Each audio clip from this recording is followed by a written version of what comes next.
İsraillə artan gərginlik fonunda Çinin İrana ən azı 3 ədəd Boeing 747 yük təyyarəsinin göndərildiyi bildirilir.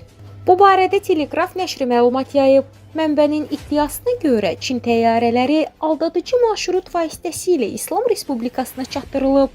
İlk yük təyyarəsi İsrailin İrana zərbə endirdiyi 13 iyundan bir gün sonra 14 iyunda havaya qalxıb.